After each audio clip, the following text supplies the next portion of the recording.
And why would I need to connect to a VPN? There's no reason to. I mean, why hide what you're doing? Right?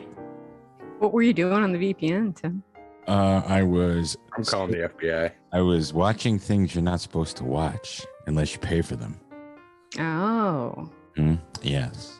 That could mean anything. It could mean anything. It could mean NFL football games that aren't broadcast in my viewing area. It could mean television shows that are on services that I don't necessarily subscribe to. All sorts of things like that. But I'm not admitting to anything because I would never commit that kind of crime. Thieving is wrong. And so is not getting the vaccine, Nicki Minaj, you dummy. Oh my God. We started out like this. But I don't want my testicles to swell up. She don't want her testicles swollen up like her cousins, man. Jesus Christ. No, we're not going to talk an awful lot about it. I just think it's funny that she wouldn't go to that gala. Well, she got more press out of not going to the gala than she would if she would have gone to the gala. Right, and she's fighting with everybody. She's fighting with, first of all, Nicki Minaj is famous, right? Does she still make music and still have hits? I don't know.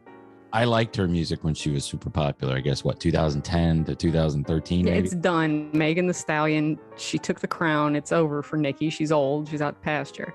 See, but I liked Nicki Minaj because her songs were catchy. They had hooks. She's a good singer. And she's a good singer. It wasn't all, auto-tune and stuff.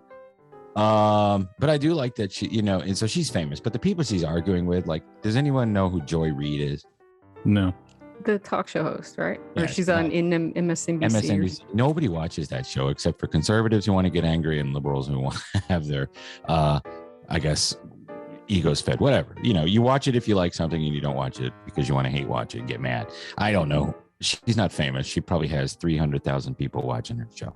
But she's fighting and it's all over Twitter. And it's funny to see these people fighting with each other instead of just, getting shit done and worrying about things that are important, like how expensive food is now. Have you noticed? Food is expensive. Oh, yeah. Yes.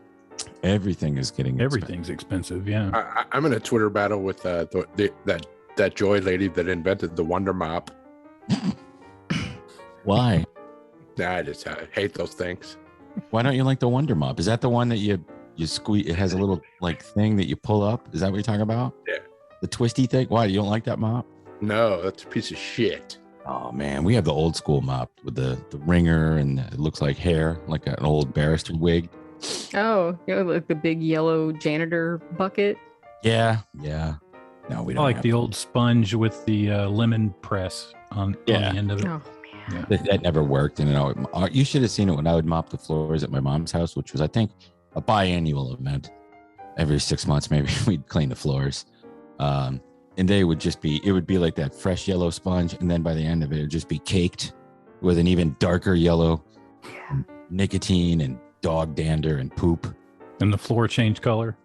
The floor did change color. The ceilings were yellow, by the way, because of smoking indoors. But Jeff and I know what that's all about because everywhere we lived, we smoked inside. We move in here, we're not going to smoke inside. A month later, we're smoking inside. Well, to go onto that mop chatter, I use a Libman and I replace it about every six or 7 months. I'll just get a new one. What's it called? I want to write it down. It's a Libman, and it's a self wringer, and it has the flappy flaps. It's not like a regular mop. It has the ShamWow looks string. like a doll's hair. Yeah. It's very flappy. So they're about $15. Ooh, big mop. I'm gonna start a Twitter war with Joy Libman now. Do it. Oh man, today's been a weird day. I'm tired anyway because I stayed up all night last night listening to Norm Macdonald compilations. Rest in peace. We'll talk about that shortly. Probably the saddest celebrity passing since Gary Shandling for me. And that one was big because I loved Gary Shandling. And before that, I don't even know. But shit, Jeff has that same thing because Jeff was always a huge fan of John Ritter going way back to elementary school. So, and plus they share birthdays, which was yesterday if this drops on Saturday and you're listening. So happy birthday, Jeff. Yeah. Happy birthday, Jeff. And Steph had a birthday recently. She's 32 years old. Congratulations. I know getting over 30 sucks, but you're not quite 35 yet. You're 32.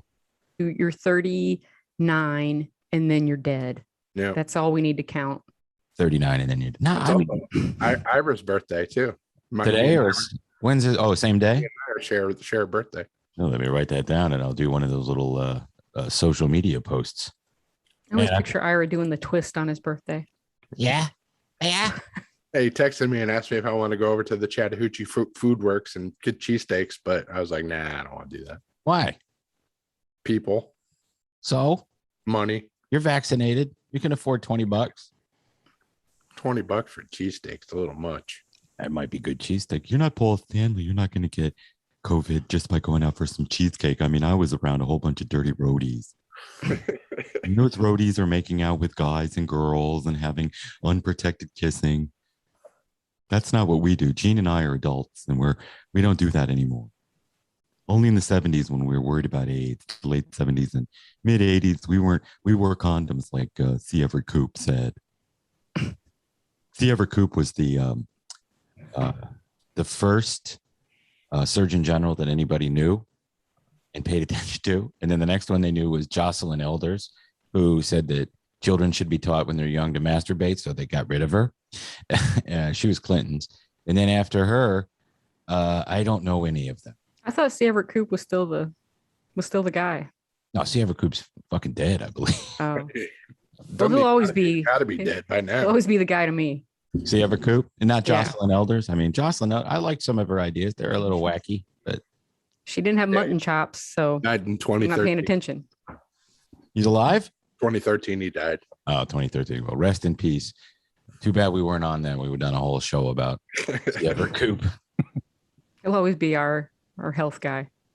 Yeah. Speaking of health and mental health, I was going to meet somebody after work today, and I had to go to Decatur. So I was going down Claremont, and then, you get off Church, or where Church Street is. And I was about to cross Scott Boulevard, and I was, there's a line of traffic there at the red light. And I noticed there's a guy on the side of the road is picking shit out of a backpack. He has a bicycle that's overturned, laying on its side, and he's half in the road and half on the berm. And I pull up and I see him, and I weave around into the other lane so I don't get anywhere near him. I couldn't tell from the back what kind of person he was. I thought, it's just one of those bicycle jerks, but he didn't have a helmet or stupid clothes on. So I kind of deduced that he might not be a bicycle jerk. Also, he wasn't taking up all of the road. The typical MO of the bicycle jerk. But he, he's on the side of the road, and I get up to him. He's kind of had this like homeless look. So I was like, okay, well, I'm going to steer clear. And I went around. Well, you can't always tell, but sometimes you can. So you don't want to help him. Well, no, I didn't want to help him. I'd meet nobody. So and he got on his bike. So anyway, I go around him and I get up to the red light, and I'm at the red light, and person calls me to see if I'm on my way. And I said, yes, I'm, a quarter of a mile away, right by that bowling alley where we all met that one time. And the guy pulls up in front of me on his bike, gets right in front of me, and the road goes, "You're the motherfucker that hit me." What? "You're the motherfucker. You get out of that fucking car. You're the motherfucker that hit." I don't know what you're talking about. I said, I just saw you back there, and I went around you on purpose because you looked like you needed some room. "Fuck you, motherfucker. You hit me. You let me in that fucking car." I'm on the phone with some homeless guy screaming at me. "I'll call you back." Hang up. And he starts walking and pounding on the hood. And he goes, he goes, "Your mirror's broken. Your mirror's broken." And my passenger side, side mirror is broken, but that's because I can't park very well, and I ran into my mailbox. I have no ability to perceive where things are. I'm a shitty parker. Everybody knows this. I can't parallel park. I can't park next to my mailbox without destroying. I go, but anyway, I said, and then he goes, "No, you motherfucker, you hit me." I go, "Dude, if I had hit you, I would have fucking gotten out and helped you." And then I said, "If you don't get out of the way, I am going to hit you now." And he, "Fuck you, motherfucker." Finally, he got away. So anyway, I go meet with my friend, and we have our conversation, and then I get back in my car and leave. About 15 minutes later, my friend texts me and says, because I told him the story and he was also on the phone when I was happy. He goes, I just saw this guy doing this. Was this guy on the bike a white guy? I never indicated. I just said homeless. And that doesn't mean anything. I'm just saying. He goes, was this guy on the bicycle a white guy with a mustache? I said, yes. He goes, I just saw him doing the same thing at a different traffic light a couple miles away. So this guy's a scammer. Oh, yeah. But it was just, I'm not really paying attention. You know how you're in traffic, you're at the red light. Hey, motherfucker, you hit me. And he starts showing me a scab on his thumb. Look at me, you hit my thumb. I wonder how many times this works for him, though.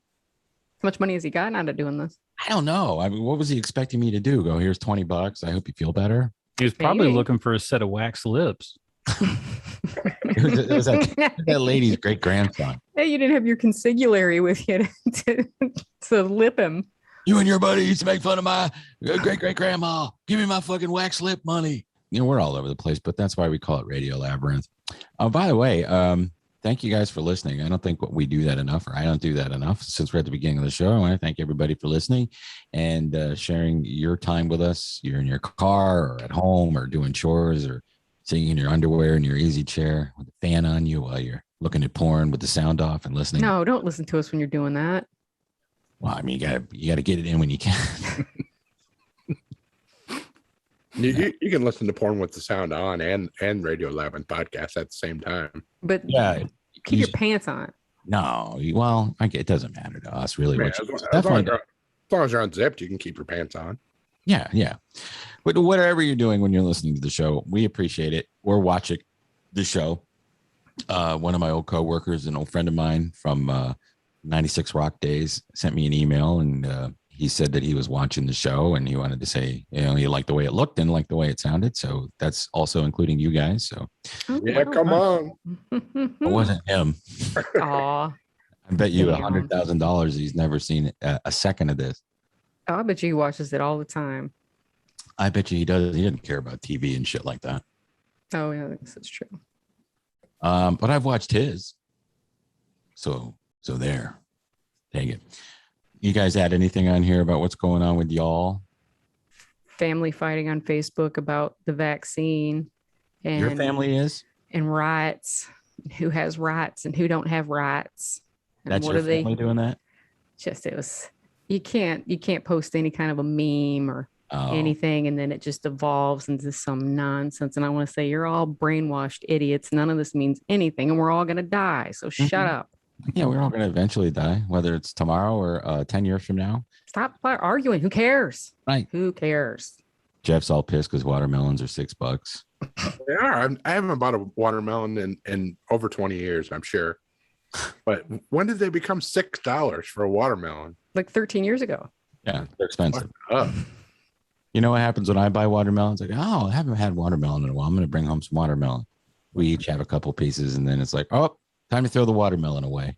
That's why I just always buy the thing from Publix where they just cut you up some chunks. You have your chunks and then you're done. The cut up ones are like twice as much. Yeah, you pay for that labor. Yeah. A glimmer of hope, though, you guys. When we had the fence people out a couple months ago, the highest quote we got was $8,300. Mm-hmm. And then the lowest one we ever got was $6,200. Yeah. But we just had somebody come out because the price of wood has went down. And so they're doing it for $4,900. Nice. That's good that you waited then. You got a good price. So I'm just saying, glimmer of hope that other things will start to come down at some point. Yeah, I like it when things go down. We all do, Tim. Yeah. I love it when things go down and stay down. You're finished. Yeah.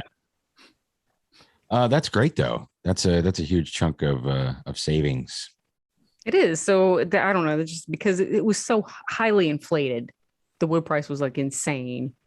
So it's good to know that maybe you're not going to pay $3.64 for a loaf of bread soon. I don't know. Maybe. Thanks, Joe Biden. Now you sound like my aunt.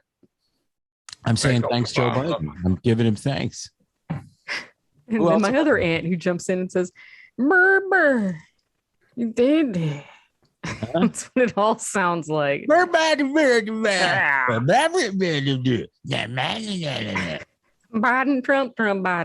Trump. I don't see any of that in my Facebook feed.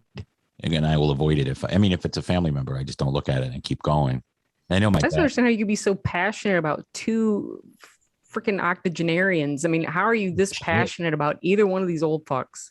I will admit that I thought Trump was funny the first 2 years, and I liked the way he shit talked. But I didn't, and I got a little crazy. I've admitted this before, but now he's gone. He is gone. It doesn't matter. Biden, everyone knows, is brain dead, but just live your life. Who cares? None of these people care about you. They don't care about you or me. Yeah. They don't. It's all a scam. It's all a sham. It's all a charade. Right. We've all learned that. The Gen X generation said, fuck it. We don't want to have any part of this. Mm-hmm. Some of them are in Congress and whatever, and in the government. But most of them run businesses or whatever. I don't really know, but certainly it's still a boomer world. And somehow they're going to figure out how to live for another 20 years. We'll have a 100-year-old fucking Vietnam vet era president. Let's listen to Bob Seger. It's because you'll be 65 at a Fish concert. Ah. I ain't going to no Fish concert when I'm 65 years old. I barely enjoy going now. Any concert, if it's like in a giant place, I would go like see a punk band with maybe 80 people in the audience. That would be fun. Or a power pop band. That would be a lot. Like Bob Mould with 2,000 people would be freaking awesome to see right now. Get a lot of energy out. I'm sure most people wouldn't be wearing masks. Bob Mould is great. Yeah, he's awesome. Here's some Sugar. Here's some Bob Mould solo. But I think the next big show we're going to go to is Dead and Company. I am looking forward to that because I didn't get to see him last year. But I'm really getting to that point where I don't want to go to a concert anymore. There's one I want to go to, that Blue Stones band. They're playing at some little place in Nashville in October. I would like to go to that, but it's on a Wednesday. The who? The Blue Stones? Yeah. What are they?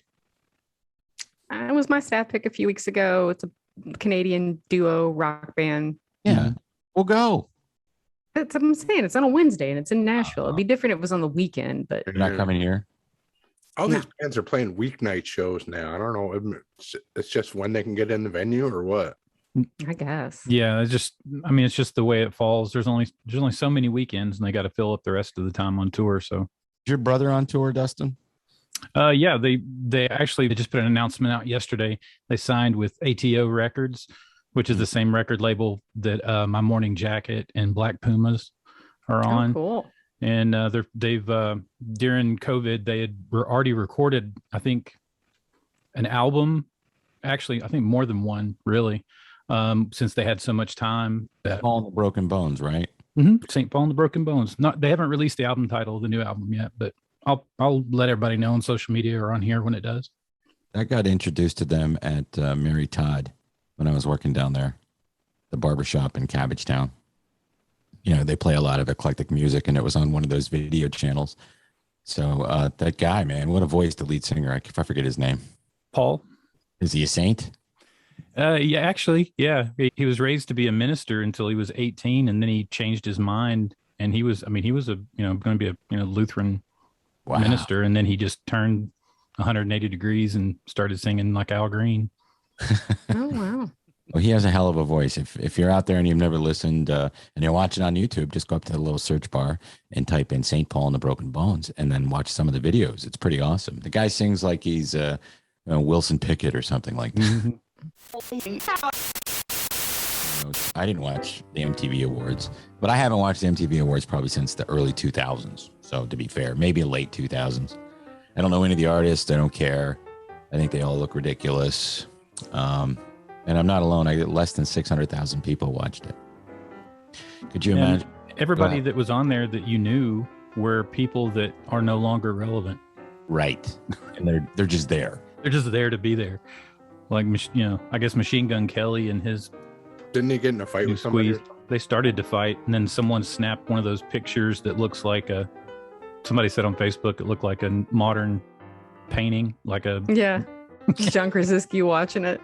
Yeah, he's just like looking in the background like, whoa. What's his name? Oh, yeah, Conor McGregor. I heard Cyndi Lauper flip somebody off. but that was all I heard about the Video Music Awards. I saw that when J-Lo went on stage, Billie Eilish gave her resting bitch face or something, and that was a big Twitter thing. I'm like, who cares? No, she didn't care. She's still Jenny from the block. She don't care. Oh no, I love Jennifer Lopez. I mean, I don't like all of her music and everything, but I've always thought she was cool as far as acting and attitude and stuff. But you're gonna say something else? Just cap onto what you said, that she's also stunning and does not age. No, she does not age, and she's back with Ben, and they wore masks and were kissing each other for whatever. That I can't even look at. I'm just hurry up and let this be over. I'm so come on, let's go. I do the right thing. I don't do the right thing. You're Van Morrison. He's canceled. Eric Clapton, what a Nazi. Blah blah blah. Shut the fuck up. If you like something, listen to it. People still listen to Michael Jackson. What are you trying to say? Just saying, don't let stupid politics bullshit guide your what you like and listen to. Michael if you Jackson like was something, never convicted of anything. I know. Ever. Yes, I agree with you. I don't think Michael Jackson did anything wrong. I love Michael Jackson. I'm just using it as an example because it'd be more if you said R. Kelly. People still listen to R. Kelly because they do. And he hasn't been convicted yet, but he definitely is gonna be. Well, we all saw that video or heard about it. I mean, I want to piss on you. Piss, piss, piss, piss, piss, piss. Yes. Drip, drip, drip. God, but but Billie Eilish. I mean, I don't get it. I don't get it. I don't care. Either. I don't get it though. Don't care. Anyway.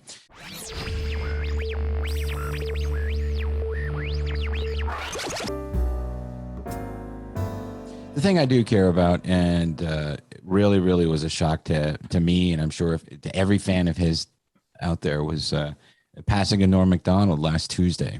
And I think if you, in hindsight, are a person who was watching his specials since 2010 or 11, or watching him on talk shows, or even his own talk show where he would balloon up and then go back down, there was maybe always something in the back of your mind that maybe he has some sort of health problems, but he didn't tell anybody that he had cancer, and he passed away from said cancer. But as far as I know, no one said what kind of cancer it was, right, Jeff?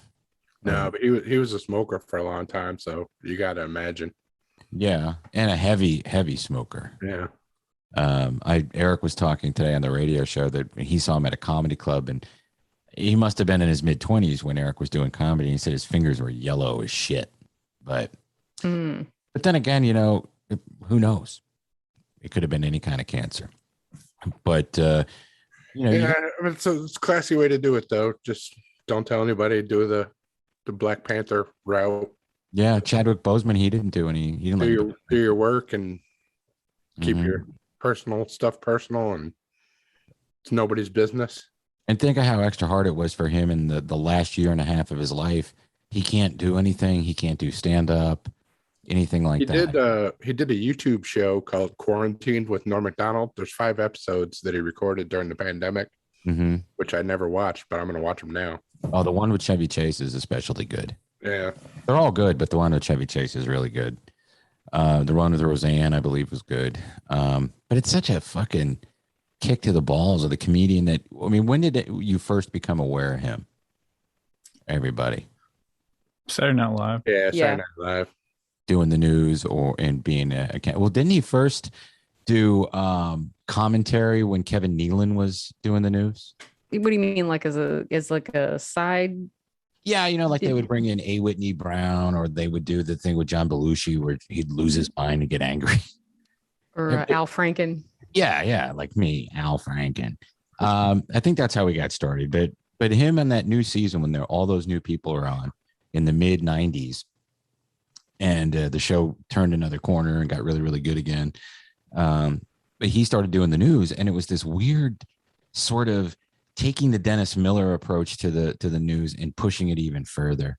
And with his, he would tell bad jokes on purpose and not get a laugh and just stare at you. And he didn't mind not getting a laugh, and that got a laugh. He really made the news great, made that whole segment. And he would tell you right away, welcome to the phony news, or the fake news. Yeah, welcome to the fake news. And back then I didn't really know an awful lot about him other than that, but I've been for the last, I don't know, I'm really got to say, since that YouTube show started, which was 2011 or 2012. Yeah. I've just been kind of obsessed watching compilation videos. There's hundreds of them online of him on talk shows, of him on the radio, on different shows across the country. And I learned so much about him. I didn't know that he was a writer on Dennis Miller's show from the early 90s. You remember that syndicated show he did on weeknights? Yeah. Like a talk show, like the Carson show, got his ass kicked. But he and Drake, what was his name? Sather? Drake Sather, yeah. Drake Sather. They both sounded kind of the same and had the same kind of delivery. We're partners, wrote on that show. And I don't know, I belaboring the point, I guess, but just what a loss. We're never going to get anything out of him again, comedy wise, but there's still plenty to listen to and to discover. And I hope that, maybe he was writing while he was at home and there's stuff that'll come out. I don't know. Yeah, maybe. And what's his son do? Maybe his son could. Well, I don't really know. Do you know? Didn't he I have don't know anything about him. Dylan is his name, but I know nothing about him. Did he have a nephew or something that was on? No, this is Kyle Mooney from Saturday Night Live played his nephew on that show. Oh, okay. He had a couple of sitcoms after Saturday Night Live, and what was it? Meet Stan Hooper and the Norm Show. Yeah. Norm Show was I think the better of the two. I liked them both, but the Norm Show definitely was funny. He brought out Artie out of the Mad Show onto there, and then Artie ended up getting on Stern. So a lot of the stuff that he did ended up helping other people. Dirty Work, that first movie that he made. He was in other movies before that, but he made this movie with Artie and Bob Saget. Chevy Chase is in it, Don Rickles. Very much a cult classic. I think it was the last movie with Chris Farley, right? The Saigon Horror. No, he was in more movies before. Yeah, it was one of the last. Yeah. All right. But it was available. It's what's crazy and pissed me off was that YouTube has had the license for Dirty Work for like 3 or 4 years, and they've had it for free. If you've had the premium, you could watch it commercial free on YouTube, licensed. Mm-hmm. And as soon as he died, they switched it over to rental or purchase only. Oh, you're kidding. Nope. Oh, wow. Yeah, that was ridiculous. Way to capitalize YouTube. I saw that movie the day it opened. I was in Los Angeles for a radio convention when I worked for that video company back in the 90s. And so I was like, well, I got nothing to do today. I was staying in Century City. And if you don't know where Century City is, if you watch that Battle for the Planet, or one of those Planet of the Apes movies, I think it's the fourth one, the originals, where Roddy McDowell is the zookeeper who helps with young Caesar. Not Roddy McDowell, Mr. Rourke. I'm having a brain. Ricardo Montalban. Yes, he's the zookeeper, and Roddy McDowell's playing Caesar. That's Century City where they filmed all that in L.A. So I went to this movie theater. It was me and 2 other people, and I saw that movie on opening day when it came out. I saw Norm with my friend Mark. We were living down here in Atlanta, and they were doing a tour to promote South Park. So it was at the Roxy Theater in Buckhead, which is no longer there. It's over in wherever now. And so it was Artie Lang, Norm Macdonald, and then they showed a couple episodes of South Park. I got there. We drank a lot, had a good time. I think during Artie's set, we mostly drank and had some drinks, and I smoked cigarettes and stuff. But then, Norm came out. I was belligerent drunk, and we were in the front row. So I was quoting shit from SNL. And he looks down, he has that wry smile, and he goes, this guy likes Saturday Night Live. But the cool thing about it was he was letting me know I was annoying the shit out of him, and I got it, and I stopped. So, but he wasn't being a dick about it. He was just like, yeah, all right, thanks.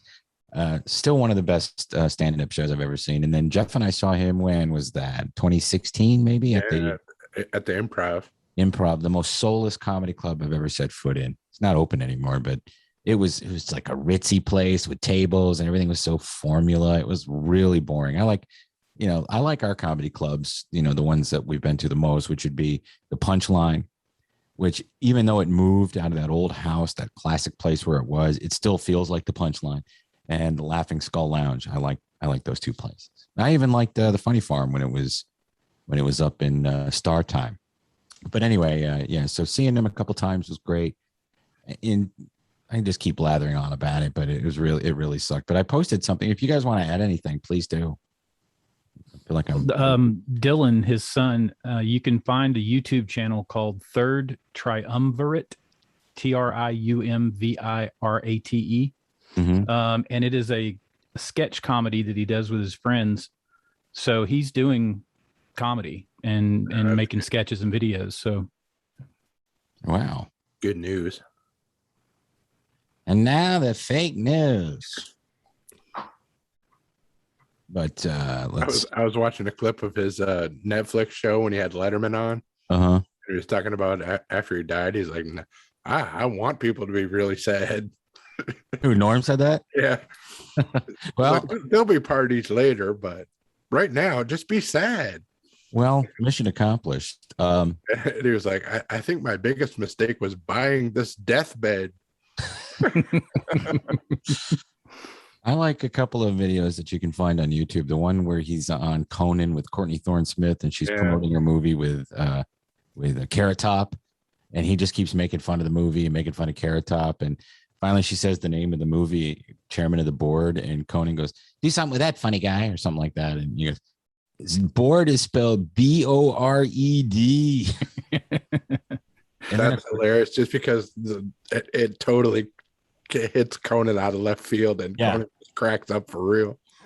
And even though Courtney Thorne-Smith knew she was in a turd movie, so she was fun laughing too. And then the other time, when he was on The View, and he kept talking about Clinton, hey, President Clinton killed a guy. I thought everybody knew that. Barbara Walters, now stop that. You're being mean. Blah blah blah blah blah. You know why he did that? And I didn't know this, but I just recently found out, is the first thing they asked him about is, so you're friends with George Bush, and that came out of left field because he had his picture taken with him once, and he met him when he was running for president. He wasn't even president yet, and that kind of pissed him off. So he just started going after Clinton. I posted on our Radio Labyrinth Facebook page, which is facebook.com/Radio Labyrinth. If people want to share any of their memories, and a lot of people have been talking about the same things we've been talking about, but I'll read a couple. David Harrison, who we last saw out at Atlanta Pizza in Euro, says his Burt Reynolds on Celebrity Jeopardy was something my friends and I always pulled up for a laugh when we needed one. And a good friend and I also liked him in his small role in Billy Madison, which he was in a lot of different movies too, just little roles and everything. The kid from Billy Madison posted on Reddit a picture of him with Norm. Yeah, I saw that. And the question underneath it was like, "Hey, are you the kid from Billy Madison?" And he goes, "Yeah." And then somebody goes, "Do you still piss yourself?" Yeah. My brother Jason wrote his Stern appearances, which they're still on YouTube if you can find them. Those are classic, especially if you can find the ones with Artie where they're talking about Bob Uecker, and they're both doing an impression of Bob Uecker, which is funny as shit. And they played golf with him and all that stuff. It was a lot of fun. Dirty Work was one of the most underrated comedies of that era. Jerry Fuchsie, who, by the way, is working on some art for us. I think you're all going to enjoy. He writes, who could forget his Weekend Update when he would work in the fact that OJ killed 2 people, which he constantly did. But again, a lot of people, the Burt Reynolds on Jeopardy really sticks in people's minds, and that was very iconic. Stephanie Swain wrote Kenny G has a Christmas album out this year. Hey, happy birthday, Jesus. Hope you like crap. I still quote that every year. Like when there's a shitty album coming out on Christmas, I'm like, happy birthday, Jesus. Hope you like crap. I still do that too. And I remember we were watching that when it aired and that line came out. We both fucking died. It killed me. It killed me. I think I was in high school whenever that was on. Oh, that must have been cool to have such a subversive, because still back then, if you were into that kind of stuff, you were still kind of cool. You know what I mean? Was it high school? No, it was after high school. It's like 94, wasn't it? No, it would have been 96 or 97. Okay, it was definitely after high school. Yeah. But I was just young. Yeah, you were young and staying up on Saturday nights to watch that shit or recording it. Norm's autobiography was hilarious. One of the funniest passages was where he was describing himself as a boy about to be molested by a handyman. And just when it gets to the part when you think he's about to describe the crime, he writes about a trained squirrel. That book is a fucking masterpiece. I recommend it highly to anybody. If you haven't read it, you got to read it. And the Rodney stuff. Yeah. He uses the thing about Rodney is he never got any respect. And he rattles off a huge list of the best jokes ever on Update. Mm-hmm. And every single one of them is a Norm Macdonald joke, except for one, which is a Chevy Chase joke. And the audiobook is great. Yeah. Reading it audiobook either way. But people are gouging that because it's out of print.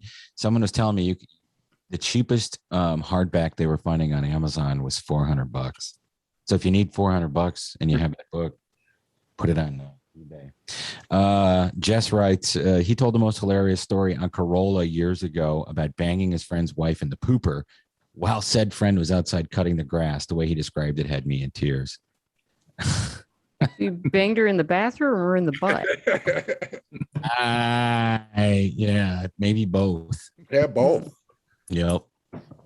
And there's lots of them on here. I suggest you go and you reach and you interact. I mean, we've been posting a lot more. I mean, there's a ton of great tributes out too. I posted the Jeff Ross one. That's a good one. Yeah. Yeah. Yeah. I want to read Emily's because she's going to be on the show in a couple of weeks thanks to her donation to Choa. She wrote, how about the time he got canceled from the Tonight Show for making a producer cry because of a joke he told? Remember that? And Jimmy Fallon actually kicked him off. You can't be on tonight. How embarrassing. I hope. And then I don't know. I think every late night talk show host last night did a tribute to him. I wonder if Jimmy Fallon had the balls to do it after he pushed out like a wussy because some millennial chick cried. Well, unfortunately, you'd have to watch Jimmy Fallon to find out. I like Jimmy Fallon. I mean, I don't have a problem with him. I think he's the most likable of the talk show hosts. I don't like him. He's infused himself with like Colbert has. But then again, though, to be fair, I never liked either of those guys. Never found him to be funny. So Conan was the funniest, but he's gone now. Yep. Out of all the modern ones, I think Conan was the funniest. Although I do like Craig Ferguson. I thought his show was great too. But go to our Facebook page and follow us or like us or whatever, and you can also shit post a lot more on the other one, which is the why am I having a brain fart right now? Please Radio Labyrinth Radio. The bots can still spot you in there though. Be careful. Yeah. Jeff, didn't you go to Facebook jail? Oh, you were fighting with somebody about masks. No, I was fighting with anti-vaxxers. Yeah. I didn't go to Facebook jail for a week. You deserve to go into jail just for fighting. And the person was being an idiot on purpose, though. I know. They're idiots. Let them fuck up. Yeah, I just wasn't having it that morning. That's true.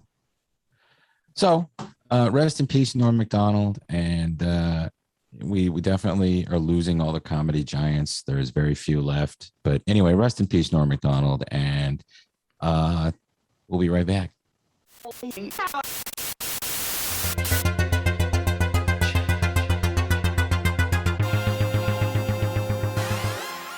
And we're back.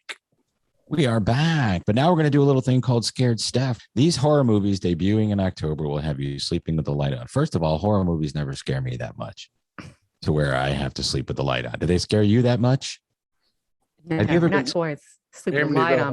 Amityville Horror scared me when I was a kid. No, I'm not when you're a kid. Anything will scare you when you're a kid, but I'm talking about, oh, Jesus, where is this fucking article? I click on the article and it's just all ads. Oh, no. Things most of the time, things that scared me were more things like as I got older were like Saw. Not so much that it scared me that I couldn't sleep, but just disturbing things. Mm-hmm. Yeah, those that kind of stuck with you for a while. But I don't consider that like a horror movie trait. It's more of its own little genre. Like Hereditary. Hereditary wasn't scary, but it was troubling. It troubled me for some time after I watched it. The Conjuring, and Neil's not really a big scaredy cat either, but I'd say the first time I watched The Conjuring but mostly Insidious, that first Insidious. Yeah. We were both kind of like, is that door shut? Would you see something? For like a few days, it was the Insidious really bothered both of us. What was Insidious about? I forget. I know I've seen it, but I forget. It's like at the beginning, the kid, he goes into a coma. Oh. Mm-hmm. Yeah, and then the little brother says, "Oh, blah blah blah." I talk to him every night. And then they're like, what the fuck? He's in a coma. And then they start to realize, oh, there's some wacky ghost type shit going on here. And then they get Magda as the medium, the seancer, to try and bring it all out. Then all kinds of creepy ass shit starts happening. It's very well directed. Patrick Wilson is very good in it. I like Patrick Wilson. Rose Byrne. Like her too. Mm-hmm. The first movie that I remember scaring the shit out of me would have been, and it's not a good movie. I recently watched it and even talked about it on the show, was Salem's Lot. But that kid floating and scratching the window. Let me in. You guys should be watching Chapel. Wait, it's on Epics. And he just went into Jerusalem's Lot and met with the head vampire. And he's creepy as hell. Not as creepy as the Mr. Barlow, though. Oh, I got to say the original. Well, now they're doing it again. This will be the third incarnation. This is based on the Jerusalem's Lot, though, not the Salem's Lot. So, but like Tim's gonna say, it's never gonna get you like it did when you were a kid. Right, never. And that little fucker was outside your window scratching. Yeah, and like a tree brushed against your house, the kid's outside. Street light comes on, or there's a car like, there's that kid. He's gonna come in and kill me. Don't open the curtains. Any noise you hear, do not open the curtains because that kid is floating outside of your window right now. I watched that movie Funhouse when I was a kid, and that's that. Yeah, no doubt. Or seeing my mom let me go to a movie theater to see Phantasm when I was 9. Bad idea. I've told this story before too, but watching Amityville Horror at Jeff's house and then walking home, and the neighbor had 2 red lights on their garage door opener. It looked like that pig. Fucking ran the rest of the way. It didn't help that Jeff lived right across the street from a graveyard. So, our friends do live right behind the graveyard. I know he did. It's still scary to walk through a graveyard at night.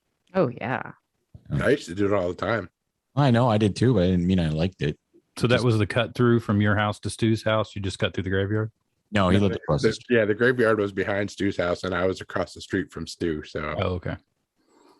But to get downtown, you had to get from downtown to my house. You could either take the long way and walk up a big hill, or you could cut through the graveyard. So I always chose cut through the graveyard, even though it's scary. So let's talk about these movies. This is all from Pop Sugar, but these are all the scary movies coming out of the month of October. The first one is Titane, I believe is how you say it.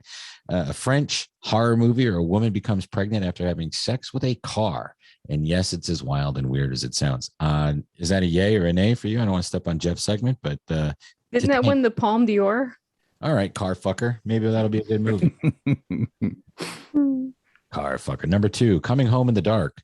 Based on a short story by Owen Marshall, this thriller follows a school teacher who's forced to confront his dark past after a pair of drifters abduct him and his family and force them on a nightmarish road trip.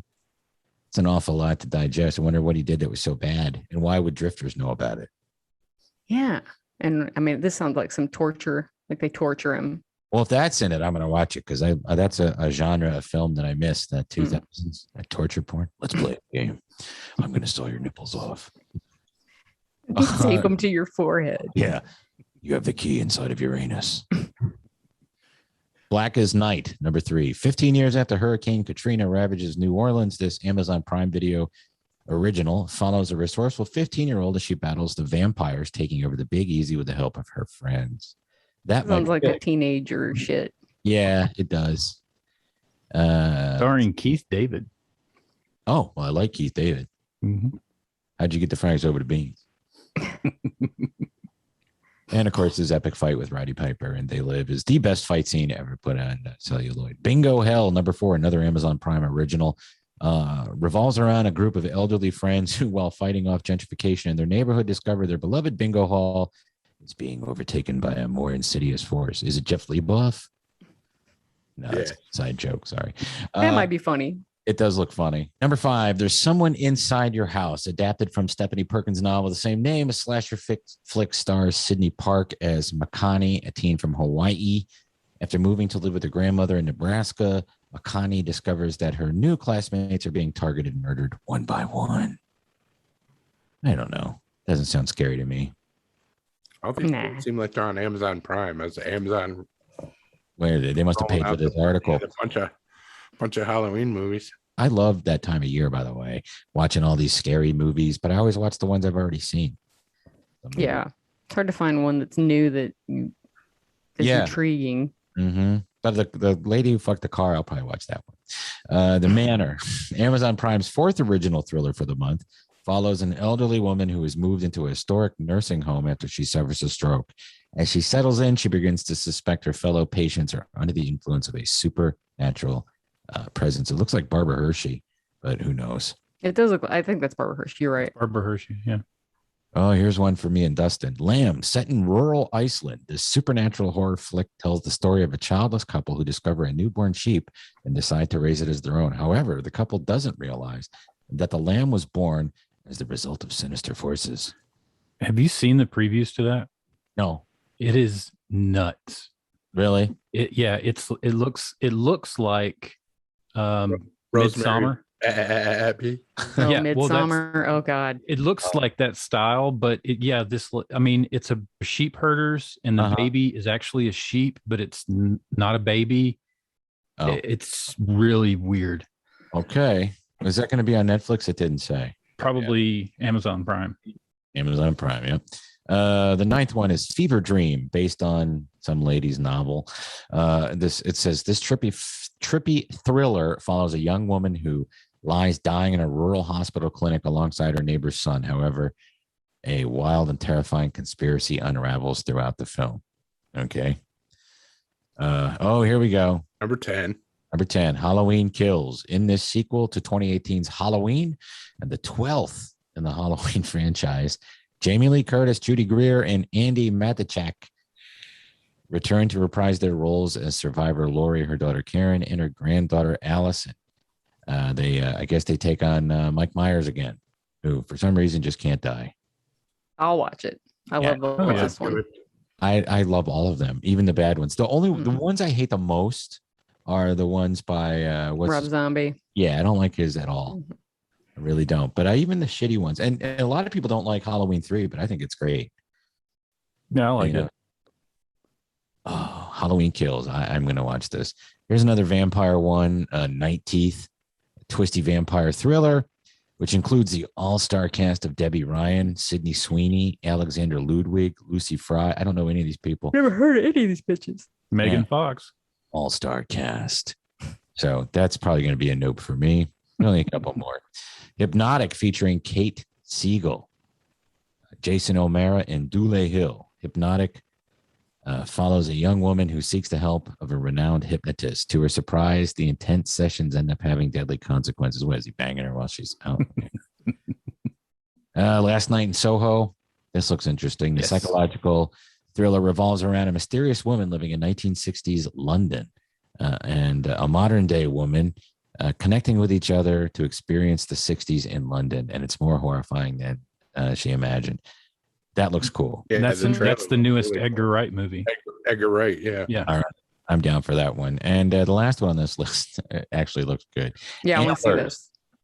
Kerry Russell and Jesse Plemons star in this supernatural thriller as a teacher and a sheriff who must face off against a mysterious creature when it plagues their small Oregon town. What is it, an Antifa guy?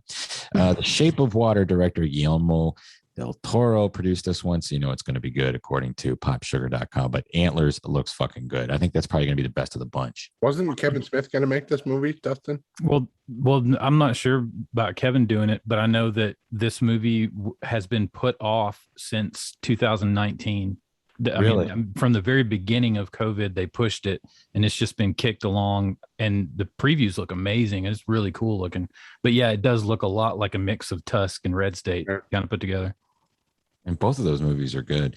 Is there another sequel to Clerks coming out? Yeah. Clerks 3. Just wrapped. Yeah, they just wrapped it. I get that confused with the Jay and Silent Bob, and I still haven't seen that third Jay and Silent reboot. Good, yeah.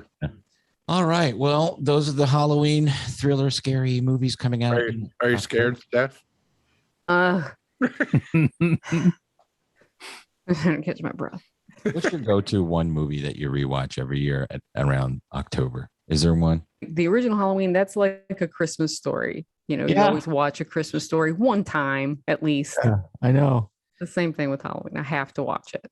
Thank God there's never been a Halloween musical like there has been for a Christmas Story. Give it time. Now that's a musical I would like to see. I would go see that. The Halloween one? Yeah, Let's make one. that would be sweet. Don't you think? Be We're gonna PJ's make part. we're gonna make a Halloween musical after we finish. No, we're not. You No, just we're slap not. that on the end of there. We're not Yeah. going to do anything. Stop Yeah. it. No, after we finish. We're gonna get into that actually because I've kind of been inspired by Only Murders in the Building. God, that's such a great show. Get back into trying to write the Syracuse Sam. I did finish episode 3 whenever he was telling the dog, "Don't stand so close to Sting." Yeah. Have you seen the next one yet? No. All right, I won't spoil it for you. It's like mostly Sting. There's Yeah. a lot of Sting in it. Don't And you have a dog? Yes. You don't like, and I don't like him either. I don't like him either. Mind your dog. Okay, we'll be back in a second.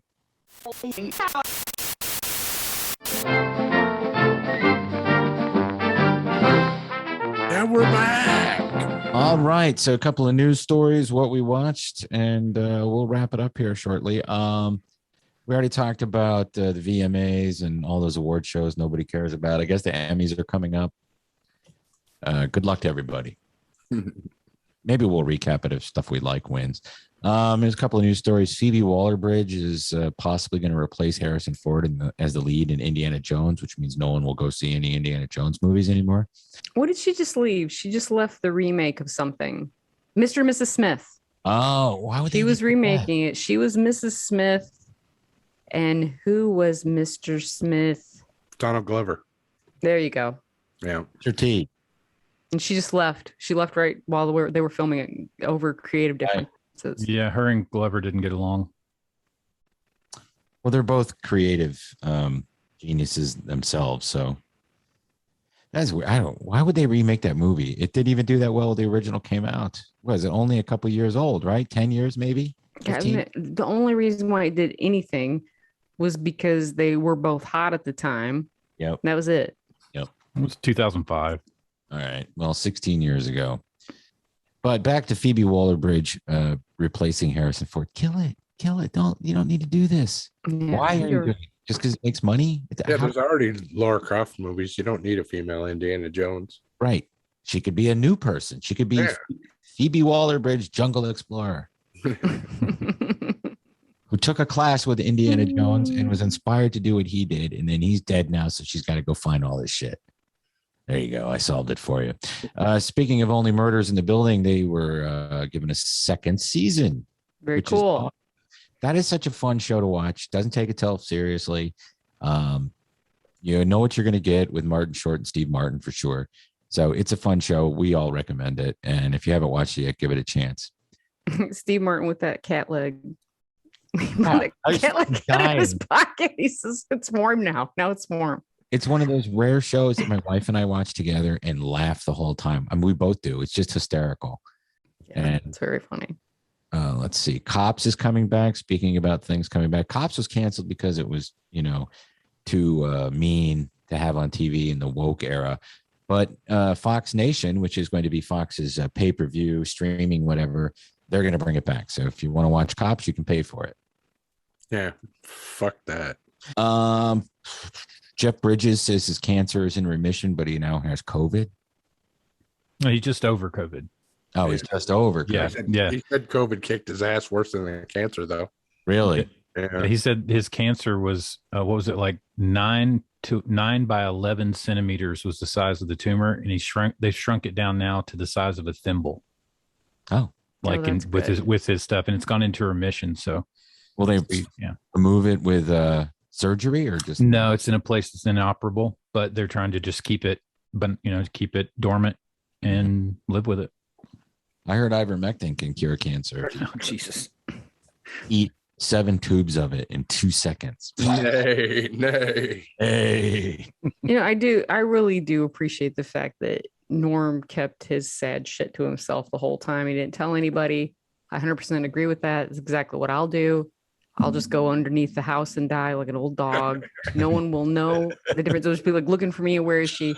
She's under the house. Yeah. And And then Neil will go, trust me, she crawled under there herself. Yeah. Please And don't take me away. Dorothy Yeah, will get, You see the look on his face when I tell him that. He's like, hi, here, you will get treatment. And then- Not get treatment. I will die under the house. Then Dorothy steals your slippers. Anyway, but just for even furthermore respect for Norm. Yeah, a guy named Don will steal him. I can't wait to get home with these stickers. Goat Boy, maybe not the goat. I don't know. What's the story all about? As Jim Brewer's just jumping on the anti-vax wagon. Oh yeah, he's pulling a he won't do any of his shows if they're Ricky Schroeder in it. Yeah, Oh, yeah. Some people would say that if you're anti-vax, you're pro-freedom, and that's what they should be called. And let's be fair, though. I don't know if a lot of these people are saying anti-vax, just that you shouldn't have to get it if you don't want to. Yeah, that's most of the people. So that's, Yeah. Whatever. Yeah, the only way people can make money off of this is if they create good guys and bad guys. Everything is pro wrestling. Everyone's a heel. 100%. Face a baby face. Dr. Fauci's a baby face to some, a heel to others. It's all a charade. Mm-hmm. Well, the disease isn't. We know that. We're not saying Mhm. that. Steph's not saying that. I'm not saying No, that. it's just being Real fucking used to keep everybody at each other's throats. Like everything is. Yeah. It's so fucking ridiculous and so fucking annoying that you have to just say, well, all right, I like that person. I don't care if they're vaccinated. I don't want to know if they're vaccinated or not. I don't care. Don't tell me you have COVID or you didn't have COVID. I don't give a shit. I don't care. I'm numb. I really don't care. I'm looking forward to your Instagram selfie of how sick you are in your bed. Nobody fucking cares, Paul Stanley. Gene Simmons, I'm really sick. I'm in bed. This is serious. All these venues want to stay open though and have shows. Mhm. So they're doing what they got to do. So coming out against a venue doing what they got to do to stay open, it seems bullshit to me. right. I think people will probably be more behind it. And this is from somebody who's been vaccinated, who's going to get this fucking booster shot in a week and all this other crap just because they tell me to do it. And I'm a sheep and that's what I do. Their point is like people still get COVID. You don't probably die from it as much, but is it keeping you from getting COVID? No, you'll still get it. You just probably won't die. Probably. I don't know. The biggest mistake was calling it a vaccine when it's a bulletproof vest. Yes. Is what it is. If you're wearing it, you get less chance of getting damage. If you're Yeah. wearing two, even less. So They should have just called it the COVID shot and be done with it, not the COVID vaccine. COVID shot one. Yeah. Number them. Like so the that way flu they can shot. keep going. People get the flu shot. This is the COVID shot. There's certain words and certain semantic things you have to say in order to be able to do certain things, like mandating things you have to make it a vaccine. If you say it's a treatment or some sort of preventative thing, then you can't mandate people do it. But if you call it a vaccine, then you can. And that's why they're using it that way. I say just let it keep going. Motherfuckers are going to die. Just let them die and let's keep going. Oh, harsh. I don't want to turn into Jenny McCarthy though, if I get that vaccine. What do you mean? I want you to turn into Jenny McCarthy. Doesn't that turn you into Jenny McCarthy? I mean, Jenny McCarthy from 1994, maybe.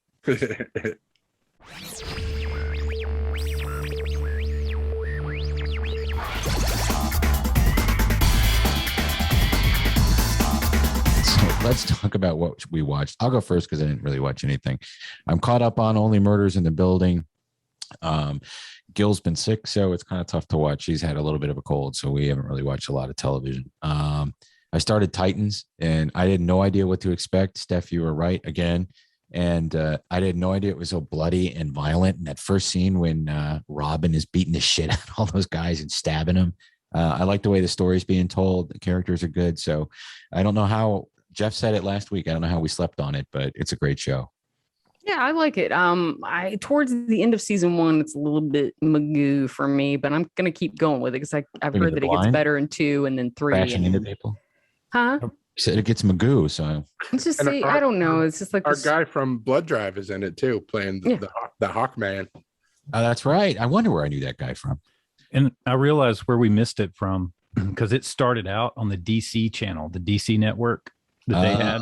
And then when that got ported over to HBO Max, that's when it became kind of available to us. but that was already into season 2, I guess.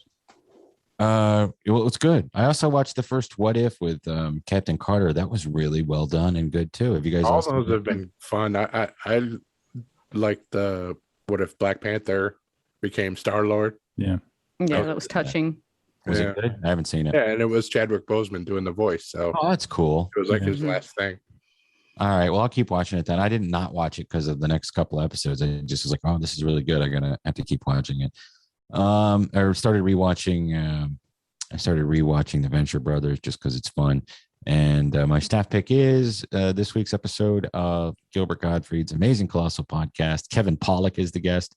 Love Kevin Pollak. He's a good actor, funny comedian. He does really good impressions, and he tells a lot of really good Peter Falk stories. So if you like Peter Falk and you like Gilbert Gottfried and you like Kevin Pollak, listen to the podcast. Hey, him and Norm were big poker players. I didn't know that. Yeah. I know Norm was a poker player. I didn't know Kevin was. Yeah. Watched Last Man per Jeff's recommendation. It was Jeff or was it Dustin? Which one of you It was guys? Jeff. That was Jeff. I'm into it. It's weird. All the men died. I'm into that. That's cool. It's like what's that show you and Tim watch on Hulu? It's absolutely that. That's the first thing I thought. Yeah. It's like another Handmaid's. I love Diane Lane. Oh, she's great.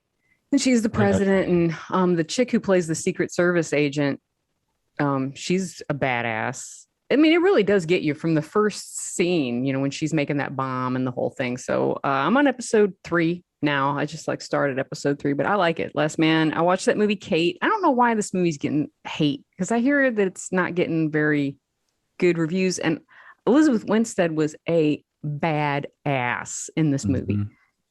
I thought she did great. I thought the story was good. It was very fast paced. Lots of good action, lots of good gruesome fight scenes, and then all of the bright neon Japan, all that whole anime shit going on. I thought it was great. So I highly recommend Kate. I thought it was fun. And Metal Shop Masters is my new competition show that I'm into. Oh my God, I love this show. Talk about it.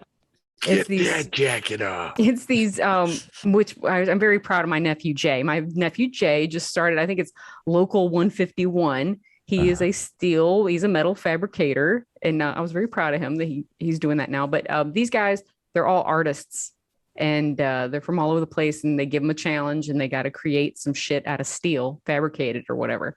And it's really good. I think you'd like it a lot. Is it better than Forged in Fire? It's completely different because, with Forge and Fire, those are art pieces, but they're to kill. Yeah. These are much more surreal and, It will hold blood. Yeah. I mean, they had this one thing they had to make a grill. They had to make a grill that they had to make a grill that looked like something that looked like an animal. And then like a grill that looked like a cow. Well, yeah, but it had to work. And then they also had to have a intricate, some sort of utensils that was built into the design. And then the smoke had to come out in a creative way. Okay. And they got to do all this in 6 hours or some shit. So it's pretty cool. I think you'd like that. It is on Netflix. Oh, okay. I mean, I think we're already almost done with it. There's only 6 episodes. How Netflix does you with that shit. And my stat pick is Discovery Plus. I already listened to this podcast, that Chippendales podcast with Natalia Petrozelli. She was the host. Mm-hmm. Well, now they're doing a 4-part docuseries on Discovery Plus. It comes out September 24th, and it's called The Curse of the Chippendales. And if you didn't listen to the podcast, you missed out. I would definitely recommend that you watch this docuseries because the Chippendales is some dark, seedy, so much crazy stuff happened with the guy who started it. And it's a wild story. Okay. Ever since they picked Swayze over Chris Farley, it's been nuts over there. It just went off the rails. Yep. Let's see. I watched Malignant. I think we all watched that as well. Yeah. What did you think? I don't know. I don't know if it's the most genius thing I've ever seen or the straight up stupidest thing I've ever seen. It's almost like it's a new room Like it's a new. I mean, I don't know if he was serious about making this a horror movie. It's so ridiculous. It's beyond ridiculous. I mean, everything that they used was so over the top. The music was ridiculous. But I don't know. This is the first thing that he actually wrote the story for, him and his new wife. Everything else that he's done, he's had a writing partner or he's used pre-existing scripts. And so, you know, he got married to that Ingrid Basu, the one that played the forensic lady with the glasses that had the crush on the cop. That was his wife. And so she wrote the story, and they've only been married like a year and a half. So it's either like playing up his new wife and giving her the chance to make a movie, or it's a genius move to create this weird, amalgam of all these 80s tropes that they used in a lot of these movies. I thought I couldn't believe the ending was what it was. I mean, I was floored that they went with, I won't spoil it for anybody that wants to watch it, but Jesus, that last 20 minutes in the jail cell, that was ridiculous. We kept saying that we were waiting for Joel and Crow and Tom Servo to just like pop up at the bottom, be commenting through the whole thing. I did not enjoy it at all. The last 20 minutes, like you said, was kind of fun to watch, but other than that, I hated the rest of the movie. You guys all scared me off from watching it. I laughed out loud several times. Oh yeah.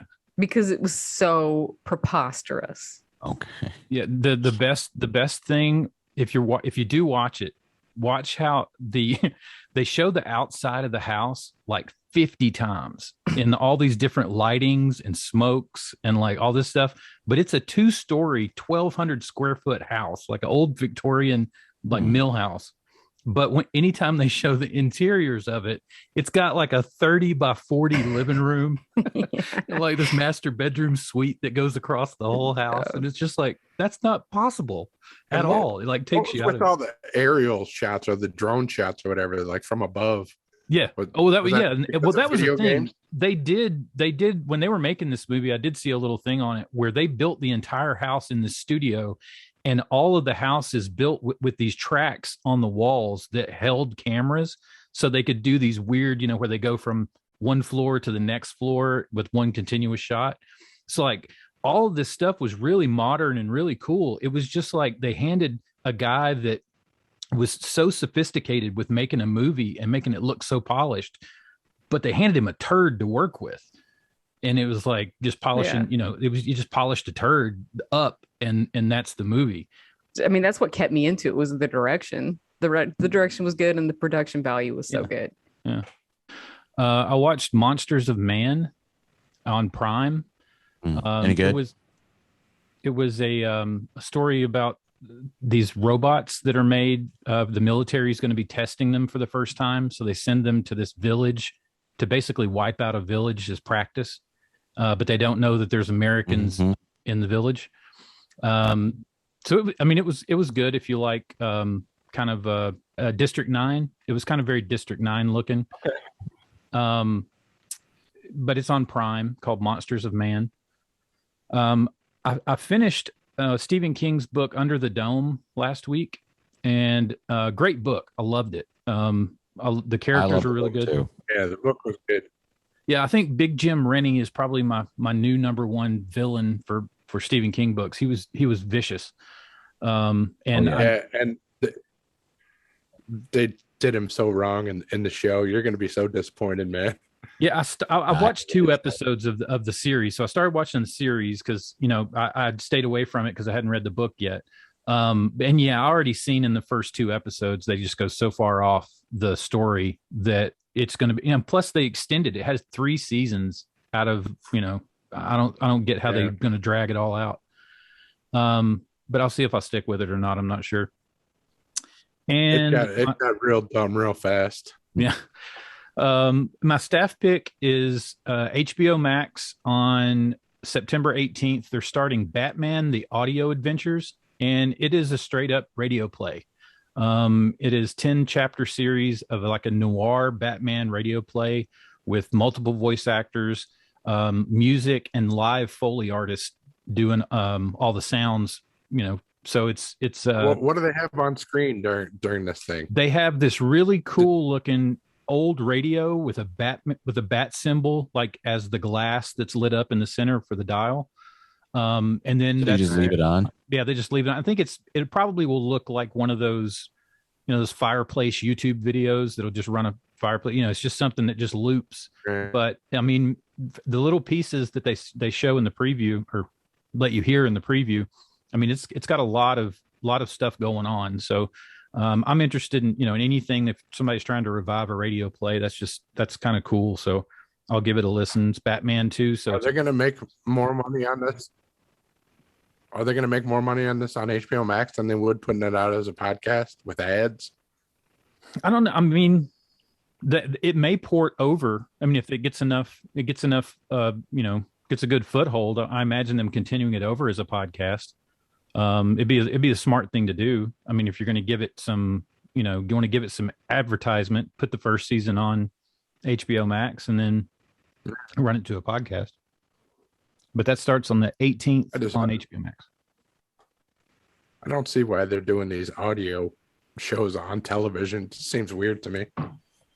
Oh, you can listen to it on Yeah, hopefully. Yeah, it's different than watch TV. Jeff, go ahead. We got to bust through this. Yeah, I watched 1 through 9 of Titans. I'm fucking digging that show hardcore. It's so good. I can't believe we slept on it. I'm almost through the whole first season. I watched Walking Dead, literally the most boring episode ever. It was all just Daryl talking. And there was one that exciting spinoff. One walker got killed, or one character got killed. It wasn't a walker. And you know how they have that in memoriam segment on Talking Dead afterwards? The whole thing was just like this one guy. Ridiculous. Only Murders in the Building I'm caught up on. Heels, you guys should be watching that if you can find it. It's very good. I think it's only going to be six episodes this first season. And Joel Murray popped up, and it's been really good. And my stat pick is Sex Education Season 3. That's that British show with Scully. What's her name? Gillian Anderson. Yeah, Gillian Anderson plays the mom. Okay. That starts this week on Netflix. Awesome. Thank you. All right, let's do it. Views or snooze.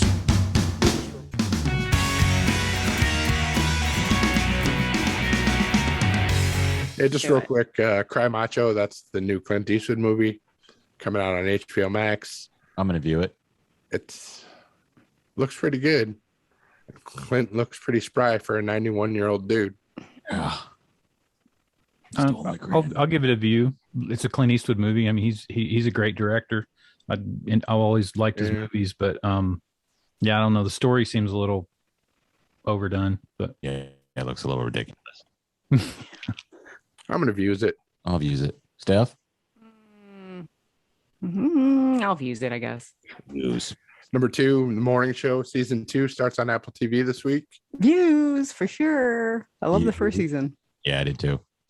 I got into it late, but I watched the entire thing and enjoyed it. I don't know why I didn't watch it when it first came on.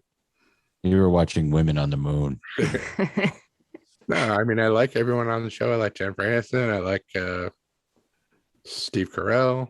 Yeah, they all do a great job too. Yeah, it's a great show. I'll probably give it views just because you guys. I mean, you guys did Ted Lasso, and I waited on that one. So if I'll give this one and try to jump on it early. And the God's Honest Truth with Charlotte Comedy Central that started already this week. Well, I would watch it if I had Comedy Central. Hey, you can jump on the Comcast app on your phone.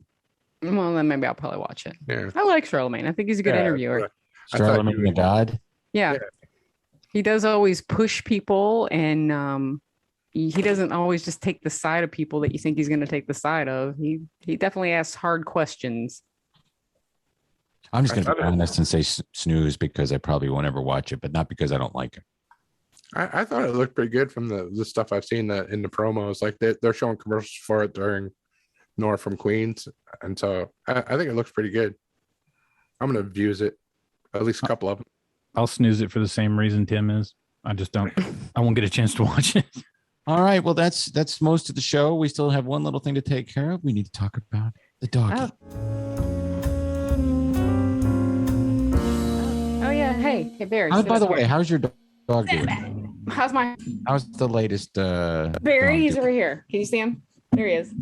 Hey, Barry. Barry Bagel. Oh, look at the Mr. boy. Barry Buggins. Out of home yet? Yeah, he's doing good.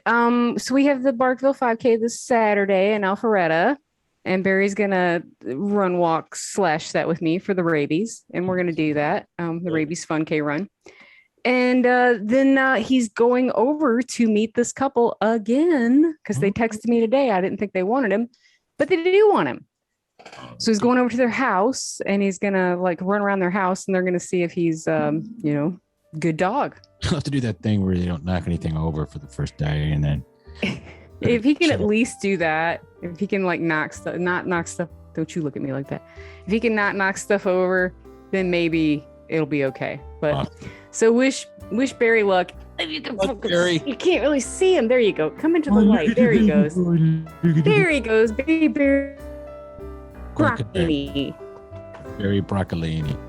But yeah, that's it. And if you want to foster, if you want to donate, you adopt BarkvilleDogRescue.org. Woof. BarkvilleDogRescue.org.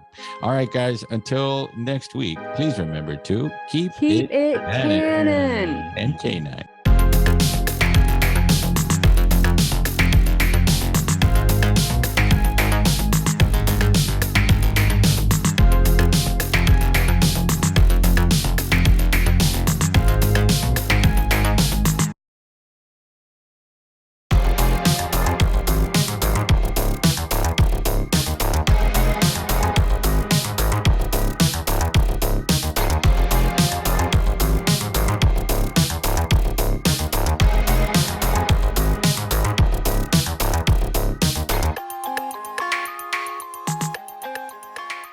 Please hang up and try again.